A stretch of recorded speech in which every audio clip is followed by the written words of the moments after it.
Porque en el colegio le dije la otra vez a mi compañero de trabajo, le dije, el mejor momento para mí de estar aquí en la institución es a las 11, 11:15, le dije, porque hermano, les quiero mostrar, salen toditas de la primaria, como 600 niños salen.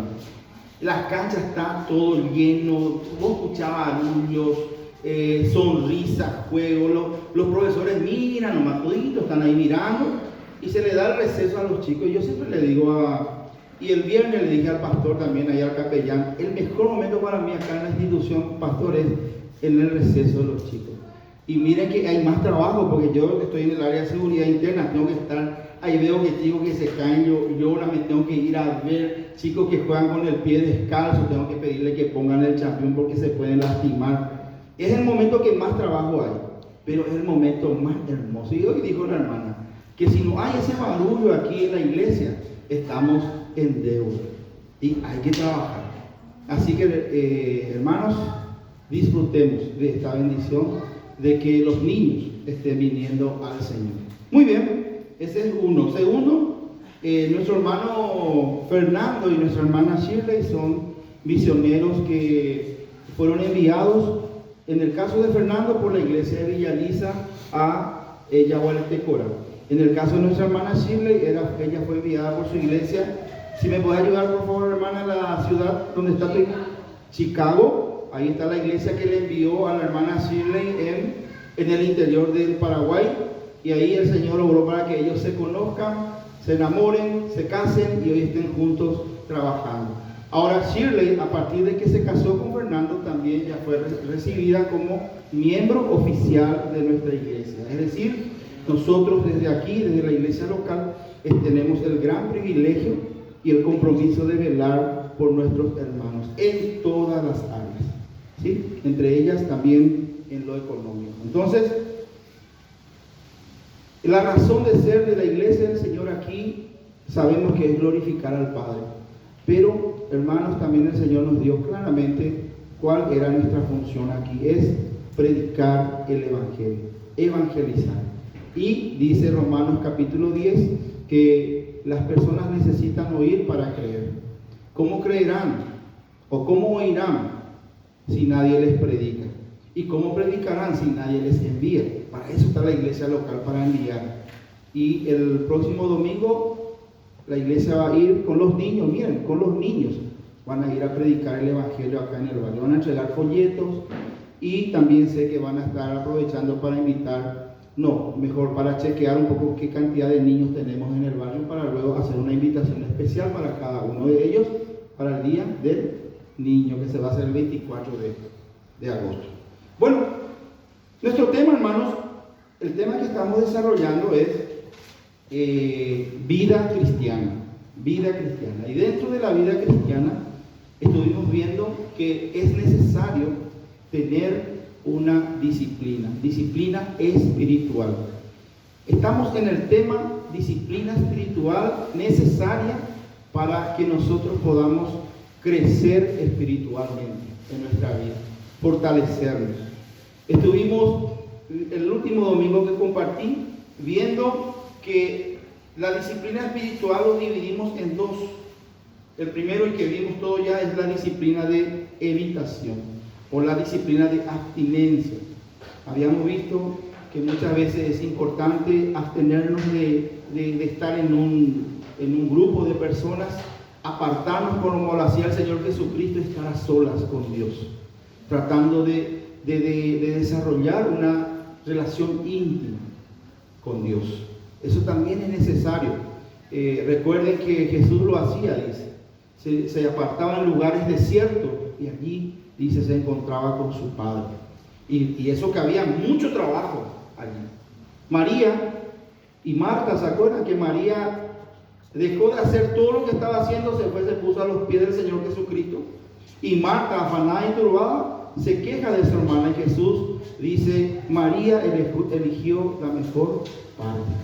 Porque María decidió en ese momento apartarse de todo, abstenerse de todo ruido, actividad, persona, y se fue a la única más importante para ella en ese momento, que fue Jesucristo. Esos son ejemplos que vimos, y también vimos que es importante abstenerse del ayuno. Y quiero solamente mencionar eso como introducción, que dentro de la disciplina de la evitación habíamos puesto un especial énfasis en lo que dice Isaías capítulo 58, versículo 6. Y en la primera parte ustedes van a ver que dice soltar las ligaduras de impiedad. Creo que está ya ahí exhibido Isaías capítulo 58, donde nuestro Dios, por medio de este profeta, amonesta, reprende al pueblo con respecto al verdadero ayuno. Va a con lo mitad, hermano, do cadu y do uy, pero aquí de ya vengo a ya pues una peaje. Pero siempre ñaña y ya y monta. Entonces Dios le dice a ellos peñaña la iba y veo recuaje que ñaña pisando. Y Dios le dice, ese no es el ayuno que yo les he pedido, el verdadero ayuno. Y el versículo 6 dice, no es más bien el ayuno que yo escogí, desatar las ligaduras de impiedad. Y el hermano Diego esa mañana nos había ayudado con una muy clara comparación, entender esta soltar la ligadura de impiedad. Esta palabra soltar o desatar, hermanos, que aparece en algunas versiones, habla de abrir algo y dejar que salga. Este mismo término se utiliza ya en Génesis 7, cuando Dios dice, hermanos, que libera todas las fuentes de agua que había arriba y abajo y empieza ¿qué era que empezaba ahí? El diluvio.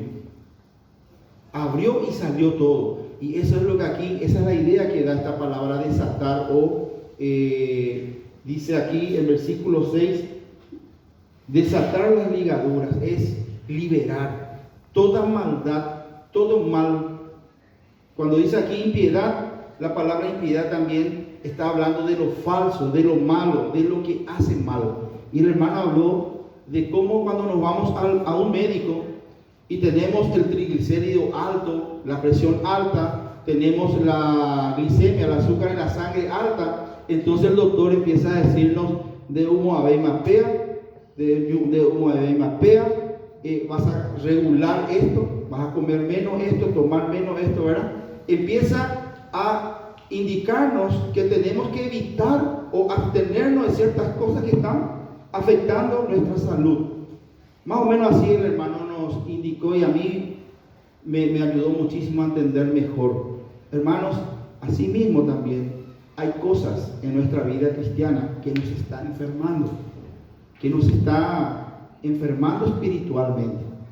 Y lo que aquí está diciéndonos el Señor y aquella mañana es que tenemos que empezar a tener esa disciplina de evitación.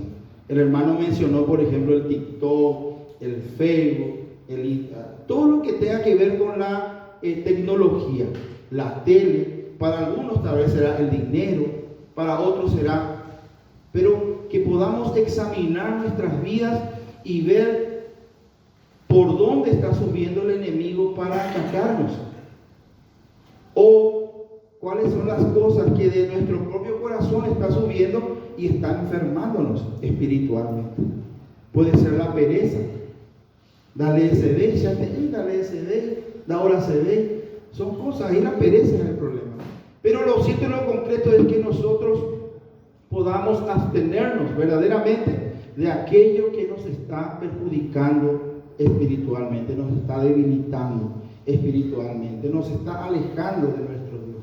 Y estamos hablando de pecado. Entonces hago mención de esa última ilustración. Las disciplinas de evitación deben ser equilibradas y suplidas con otra disciplina, que es la disciplina de actividades. ¿Sí? Si yo solamente dejo de hacer algo y me quedo ahí, no estoy logrando nada. Si yo dejo de mentir, si yo decido decidir dejar de mentir, porque entiendo que la mentira está afectando mi vida, mi relación matrimonial, mi relación familiar y en todas las áreas de mi vida, la mentira está enfermando verdaderamente. Bueno, está bien que yo decida dejarlo, pero ¿qué tengo que a cambio o paralelamente decidir? Empezar a decir la verdad. ¿Me entiende? Entonces, si yo me quedo nomás, es muy probable que de aquí a un tiempo lo empiece a mentir otra vez. Pero uno se es la verdad, como dice el Señor, hablar verdad unos con otros, entonces ahí va a haber un cambio genuino, duradero, profundo, porque va a ser conforme a la voluntad de Dios. Entonces, la disciplina de invitación debe ser equilibradas y suplidas por la disciplina de actividades espirituales. Aquellas que nutran nuestras almas y nos fortalezcan para nuestra vida cristiana. Aquellas actividades espirituales que empiecen a fortalecernos con el poder de la fuerza de Dios. Ahí en Efesios 10 dice eso: fortaleceos en el Señor y en el poder de su fuerza. Y hay cosas que tenemos que hacer, hay actividades que demandan disciplina. ¿Por qué? Porque son cosas que tenemos que hacer. Y que más que menos aquí está lleno de actividades, ¿verdad? Que más que menos desde las 7 de la mañana hasta las 9 de la noche está lleno de actividades. Y dentro de esas actividades hoy día entendemos que hay otras más importantes inclusive, que tienen que empezar a encontrar un tiempo, que tienen que empezar a encontrar un lugar en mi vida para que yo pueda nutrirme, fortalecerme, y para que yo pueda vivir esa vida cristiana que el Señor Jesucristo vino a darnos. Miren, el Señor Jesucristo dijo: yo vine a darles vida, pero vida en abundancia. Eso está establecido, eso el Señor ya lo dio. ¿Por qué yo no lo vivo? Bueno, tengo que empezar a examinar mi vida. ¿Qué me está faltando? ¿Qué debo hacer? ¿Qué debo dejar de hacer? Abstinencia. ¿Y qué tengo que empezar a hacer para poder crecer e ir experimentando esa vida abundante que está en Cristo Jesús para mí? Vida abundante, vida que tenga paz, vida que tenga justicia, sabiduría, vida que me permita a mí ser contento con lo que tengo, sea poco, sea mucho. Yo estoy contento con el Señor. Pero si no estoy contento, si estoy amargado, si no tengo paz, entonces algún problema hay. Y eso es lo que nuestro estudio está intentando ayudarnos, hermanos, en cosas que ya sabemos. Acá yo no estoy diciendo nada nuevo. Todo lo que estoy diciendo ya lo hemos escuchado y estudiado muchísimas veces. Pero aquí lo que quiero, con la ayuda del Señor, es que podamos recordar y a la par examinar nuestra vida y ver un poquitito cómo estamos, ¿sí? Quiero leer con ustedes ahora la segunda carta del apóstol Pedro, capítulo 1, del versículo 3 en adelante vamos a leer. Primera carta del apóstol Pedro, capítulo 1, versículo 3. Y quiero ocupar unos minutos en algo que creo que es muy importante en esta mañana mencionar. Dice el versículo 3, la palabra de nuestro Dios: bendito el Dios y Padre de nuestro Señor Jesucristo, que según su grande misericordia nos hizo renacer para una esperanza viva por la resurrección de Jesucristo de los muertos. Este pasaje es maravilloso, pero está en la segunda carta lo que quiero leerles. El mismo versículo, el mismo capítulo. Pero no es casualidad, miren lo que decía en el anterior. Versículo 3, otra vez, capítulo 1 de segunda carta de Pedro, dice: como todas las cosas que pertenecen a la vida y a la piedad nos han sido dadas por su divino poder, mediante el conocimiento de aquel que nos llamó por su gloria y excelencia. Es muy probable que me quede solamente en este punto de mi compartir en esta mañana, pero es tan importante, hermanos. Dice que a mí no me falta nada. Dice: como todas las cosas que pertenecen a la vida y a la piedad nos han sido dadas por su divino poder. El creyente no necesita de nada más. En Cristo Jesús está completo para vivir esta vida cristiana, esta vida abundante. Pero dice algo muy importante: mediante el conocimiento de aquel que nos llamó por su gloria y excelencia. ¿Desde qué momento este pecador condenado empezó a ser una persona a quien no le falta nada? Desde el momento en que conoció verdaderamente a Dios por medio del Señor Jesucristo. Y esta palabra conocimiento es una palabra muy importante, En la Biblia, la palabra conocimiento se traduce de dos verbos. Uno es ginosko y el otro es noxis. Noxis, que significa conocimiento. Pero aquí, especialmente cuando dice mediante el conocimiento, no está la palabra noxis. ¿Saben que está la palabra epinoxis? Hay a veces un sufijo ahí que se le agrega, que es no me viene en mente ahora qué es, pero es una palabra que significa sobre y le da énfasis al conocimiento. Es decir, no es un conocimiento cualquiera. Vos salís allí, que más que menos dice, yo le conozco a Dios. Yo creo en Dios, dice luego. ¿Verdad? Pero es un conocimiento vago. Es como mirar este teléfono y ver que tiene un protector y es negro en algunos botones. Eso es noxis. Eso es ginosko, que es la otra palabra que se utiliza para conocer. Pero epignosis está dando un énfasis a que el conocimiento que yo tengo de este teléfono es profundo. Yo te puedo descifrar y decir todos los elementos que tiene este teléfono. Puedo decirte de sus funciones. Todos los elementos habidos y por haber de este teléfono yo puedo decirte porque tengo un conocimiento profundo de este teléfono. Epignosis también da la idea de que no solamente el que conoce el objeto es capaz de conocer profundamente a aquello, sino que tal es el conocimiento que hay, que aún el objeto le conoce.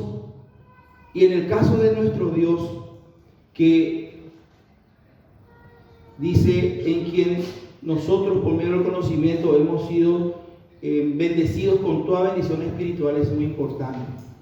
Yo puedo conocer a Dios, cualquiera puede conocer a Dios, pero aquí lo más importante es que Dios te conozca a vos y me conozca a mí. Porque si yo nomás le conozco, el Señor dice allá en Mateo, dice algunas personas que se acercaron a Él diciéndole, pero Señor, ¿yo acaso no he predicado en tu nombre? ¿Yo no he echado demonios en tu nombre? ¿Y qué le dice el Señor Jesucristo? Apartaos de mí, no os conozco. Ese es el problema. Cualquiera puede decir yo creo en Dios, yo le conozco a Dios, pero el conocimiento que tengo es tal que Dios me conoce a mí, porque finalmente eso es lo que va a marcar la diferencia. Porque si Dios o el Señor Jesucristo me dicen no te conozco, estoy en problemas. Apartados de mí, hacedores de maldades.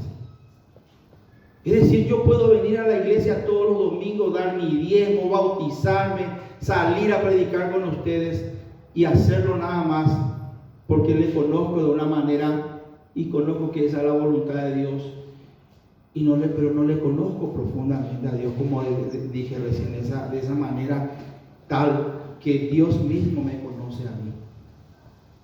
Entonces, estoy en la lista, estoy en la fila de aquellos quienes van a ser aquel día confrontados con su realidad, que verdaderamente nunca conocieron a Dios, como para estar completos, como para que no les falte nada.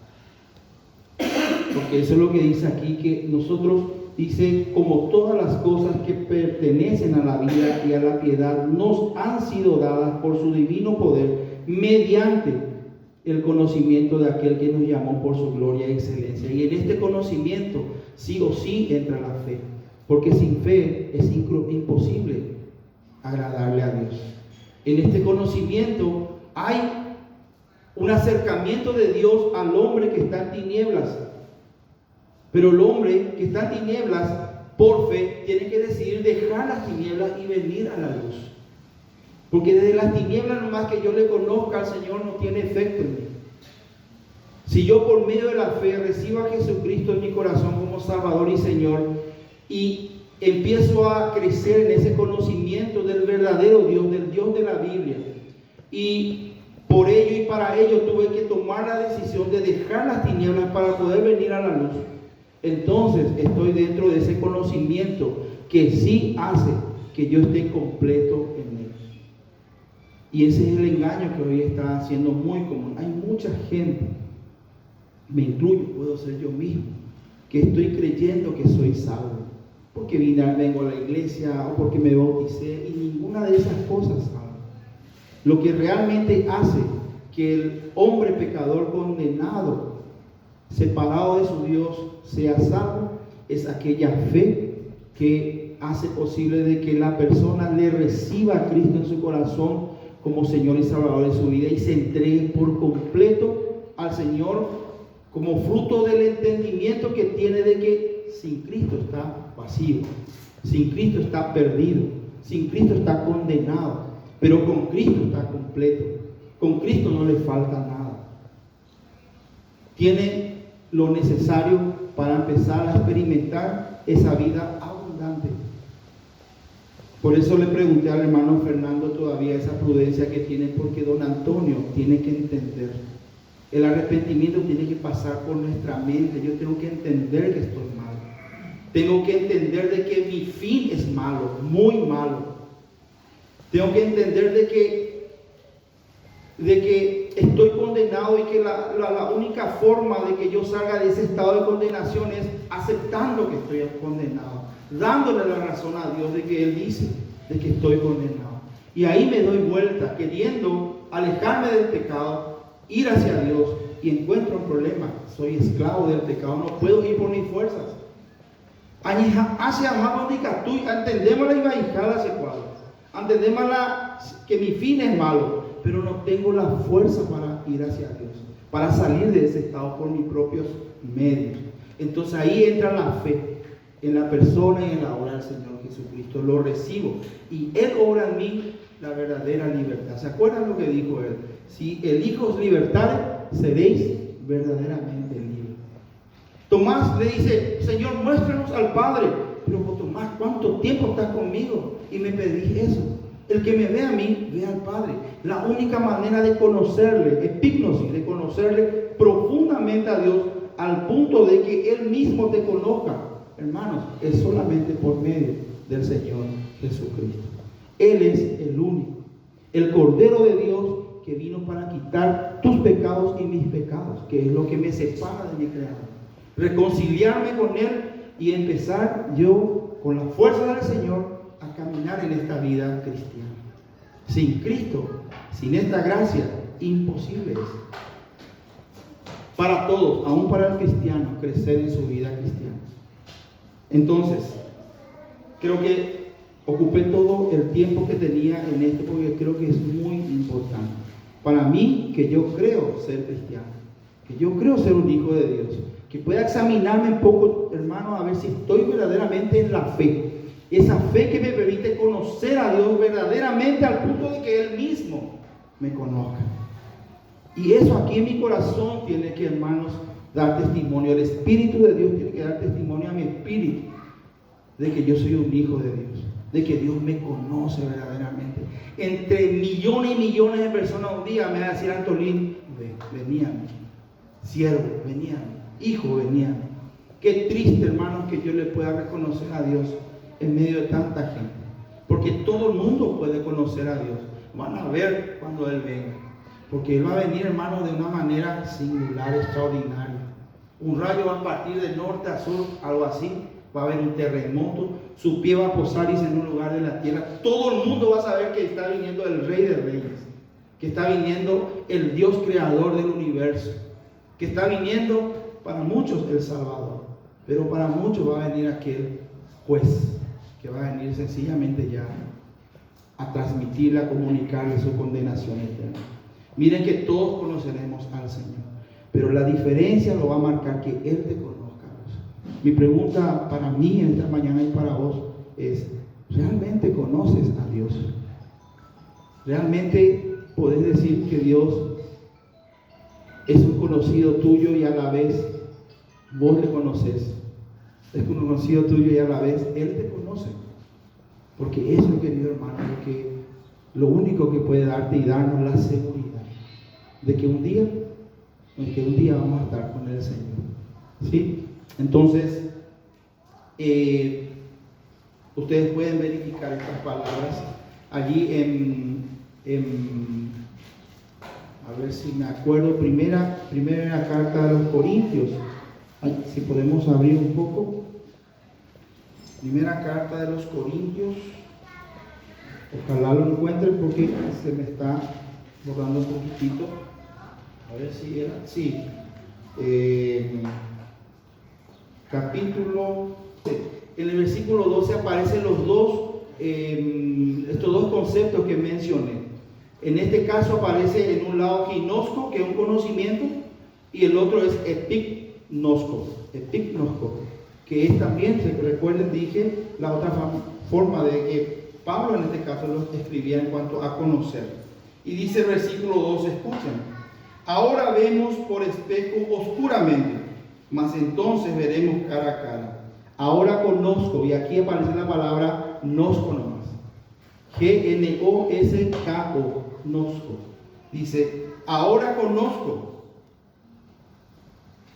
Hay un punto y coma y dice, pero entonces conoceré cómo fui epignosco, cómo fui conocido por aquel objeto que yo conocí, que es Dios.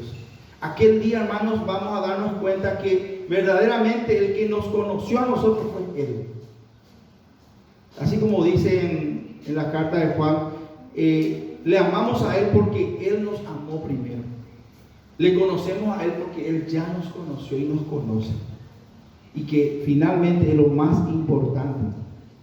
Y esa palabra epi es una, que no me viene en mente, en gramática, si alguien me puede ayudar, pero, y es una confusión. Si me ayudan, en preposición. Epi, gracias hermano. Epi es una preposición que se une a la palabra, al sustantivo, que le da un énfasis que estuve recién mencionando. El énfasis es que uno pueda conocer tan profundamente a Dios, y solo lo puede hacer por medio del Señor Jesucristo, al punto de que el objeto que estamos conociendo ya también nos conoce. Pero mejor aún, un día vamos a ver nosotros, vamos a entender que siempre fuimos conocidos por Él y que por eso llegamos a conocerlo. Si en esta mañana en tu corazón vos estás sintiendo de que realmente Dios está tocando tu corazón, es porque Él te conoce, es porque Él te llama en Cristo Jesús.